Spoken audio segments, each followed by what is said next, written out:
Salon de Bruxelles. Vendredi 13, la chance du vendredi 13. Ouais. Incroyable.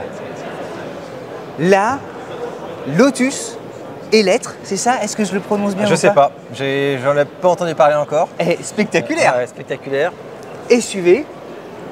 On est tous les deux ébahis. Ouais. Bah on va s'asseoir, non? Ouais. Attends, on fait un petit tour extérieur et on donne nos impressions comme ça au fil de l'eau. Moi je trouve qu'on dirait un concept car, je la trouve aussi spectaculaire qu'un Urus, enfin, je la trouve vraiment incroyable. Enfin, elle en jette vraiment. Elle dégage la sportivité. Après pour Lotus c'est pas évident parce que le Lotus historiquement c'est des voitures légères et sportives. Là on arrive avec un SUV électrique, donc on peut dire que c'est quand même l'opposé de ce qu'ils savent faire, de leur positionnement habituel.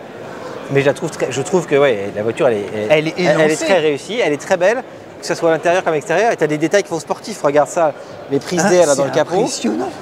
Je trouve que le dessin des phares là, il est très sportif. Et c'est drôle, elle était passée un peu à travers les radars. Ouais. Et quand tu es devant, il se passe un truc quoi. Ouais. Elle est vraiment impressionnante. C'est plus élégant qu'une Urus. Hein. Ah oui, largement, largement. Et en fait, les dernières Ferrari, elles ont des feux avant qui ressemblent un peu à ça, je trouve. Il y a du carbone, partout. Et alors évidemment, c'est l'exemplaire numéro 1. L'intérieur est incroyable aussi.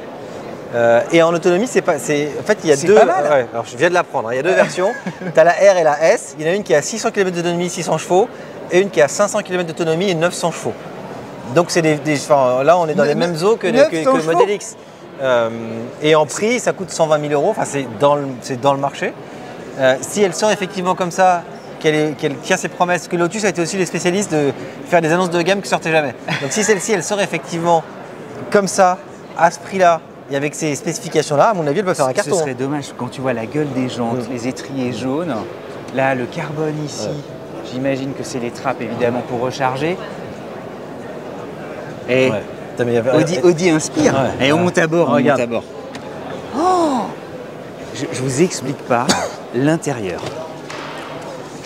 Alors là, en revanche, tu vas t'asseoir, tu vas retrouver l'ADN de la marque. Assieds-toi, tu vois, c'est pas très moelleux les sièges. Waouh. Mais c'est un concept. Mais attends, c'est un concept. Je trouve que les matériaux c'est vachement beau. Tu vois là, c'est pas t'as du cuir sur les sièges, c'est des genres de tissu, mais c'est vachement joli.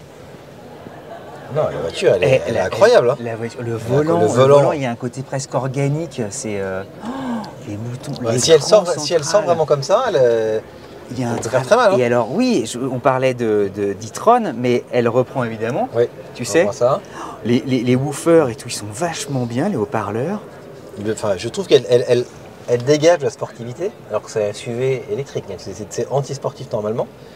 Mais je trouve que oui, tu as une ambiance un peu cockpit. À l'arrière, tu as deux vrais sièges, un peu comme dans les SUV Ferrari, hein, finalement. J'ai pas de mots. Ouais, non, elle est vraiment bien. C'est la partie là, ça c'est des pré-séries, mais je crois que la partie infotainment, elle a l'air assez. Alors, il s'agit d'une pré-série ou d'un concept? Non, c'est pas un concept, c'est une pré-série. C'est une pre-production, nous a dit le monsieur, donc ça doit être, je crois, pré-série. Et il nous a demandé effectivement d'être indulgent. Ouais, je pense que c'est donc sur les finitions, il y a sans doute des choses qui vont pas.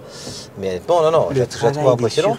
Et le travail des matières est vachement réussi. Hein.